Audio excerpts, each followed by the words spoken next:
expectations as a female or a male coming into a relationship might not be correct. Sometimes us as a female come in and we see, because the first thing when you see the dude that you're dealing with, you're gonna look for face value. Oh yeah. If he's driving a car, if he's looking good, he got it, got look like he got money or whatever, but you're not really seeing, at the end of the day, that's his representative. Yes. So that ain't the real him yet. That ain't the real him. So yeah, I think a lot of that goes in the character. I said a lot of it, the expectation of what we really want, we get. It's a facade in the beginning. Of course. Mm-hmm. Because you don't really know. That man could have been raised by a single mother.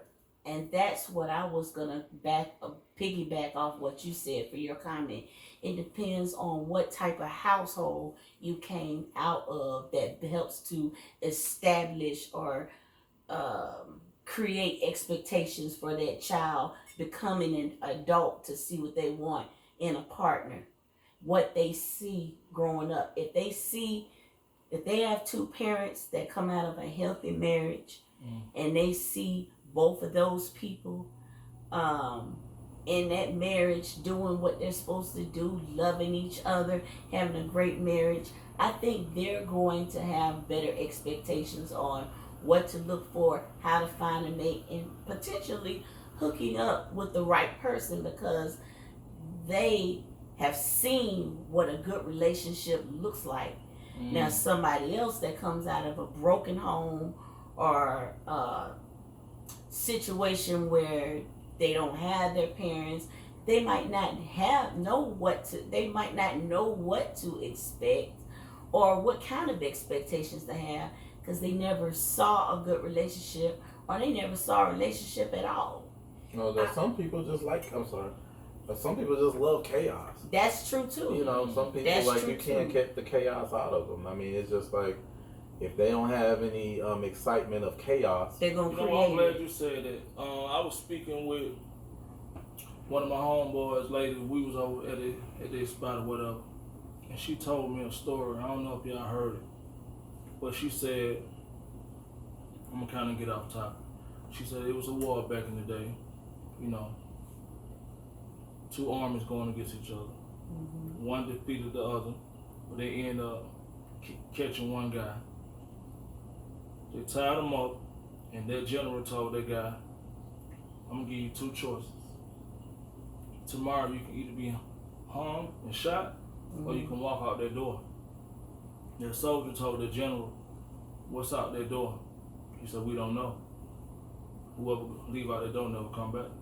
So the next day, the general went to that soldier and said, hey, what's your choice?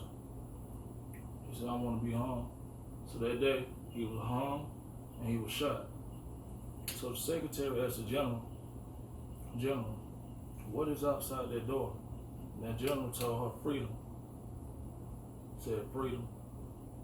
Because that soldier was comfortable with knowing the way he was going to die, he didn't want to risk that. So I say that to say, sometimes in relationships, people are comfortable with the chaos. Yep. They're afraid of change. Yep. And when she told me that, man, that lit me up. Mm-hmm. Yeah. There's some people that feed off of that.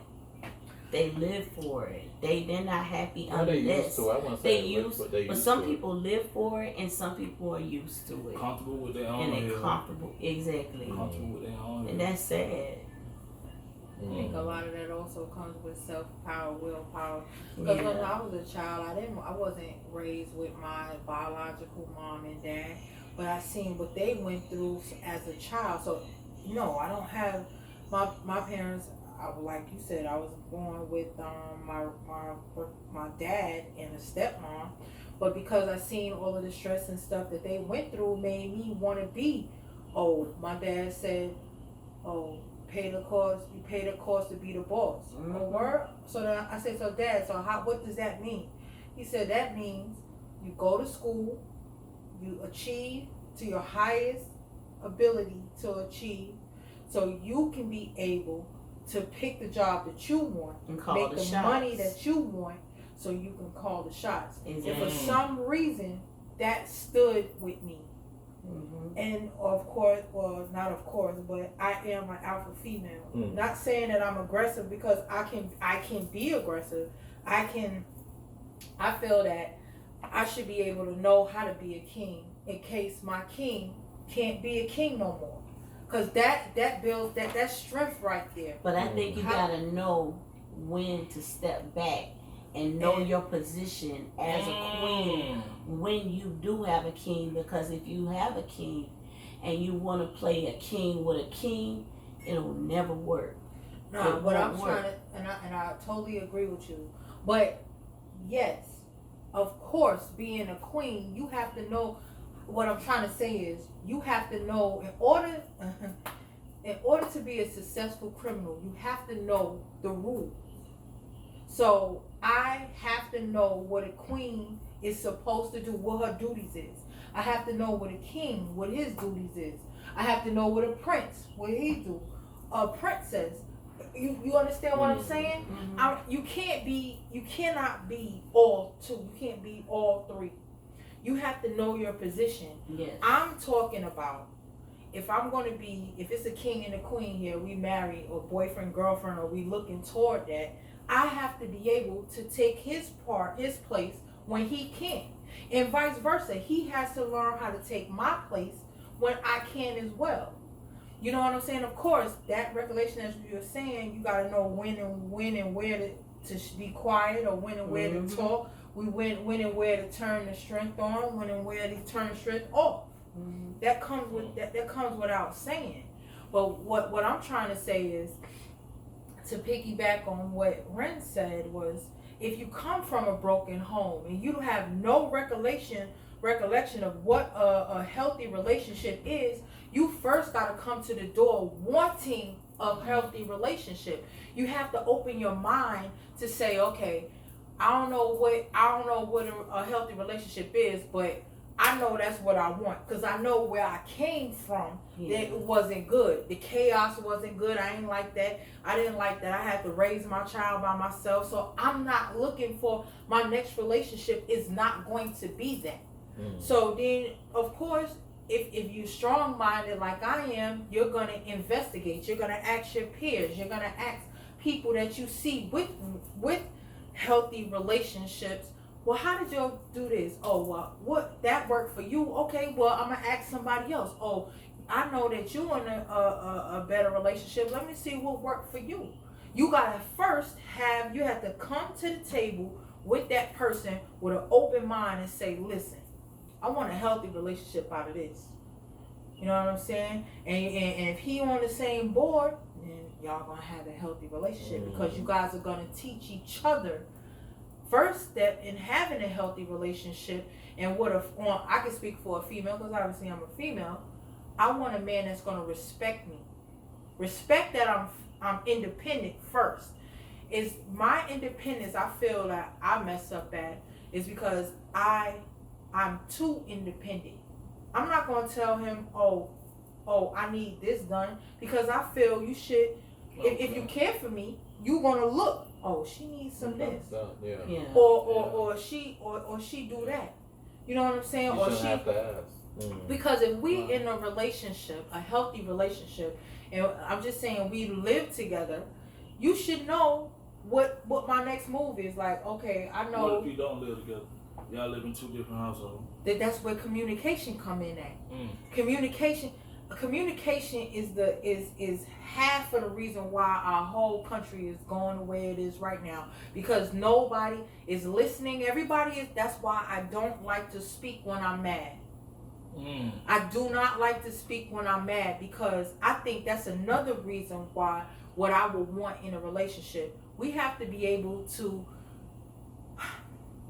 if we're in an argument, a heated argument, we need cool off time. And not just because I went to college for psychiatry, I see it in every day. We need a cool down. Like, let's say me and you arguing over whatever we arguing over. How can we hear each other? And you yelling at me and I'm yelling at you. You in your feelings, I'm in my feelings. 90% of the time, females got other issues with their body that they might not be feeling right at that time, or you too. So how if we both angry, we coming to the table and we saying and doing spiteful things? That's all come with communication. If I want a man that's gonna see through that, like, all right, I see Shaylin is upset. Let me let this stupid girl go and have a coffee, get a beer or something, and go in a room and have some her time, and then we'll come back to the table, able to discuss this like human beings. I also want a man that's gonna respect me as who I am, cause I want a man to bring the best man to me that he can, cause I'm gonna bring the best Shaylin that I am to him. I don't want to change that man, because if I change him, he's not gonna be the dude. He's not gonna attract me anymore. I'm not gonna be attracted to him anymore.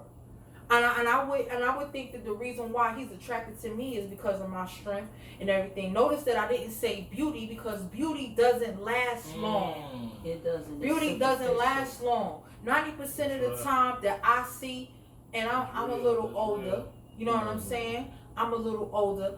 The society makes it seem like you can't be happy in your own skin. So these chicks come up with fake titties, fake breasts, fake hair. They got their Ronald McDonald on. You know what I'm saying? And when you take them to bed, or you take them, you messing up your couch.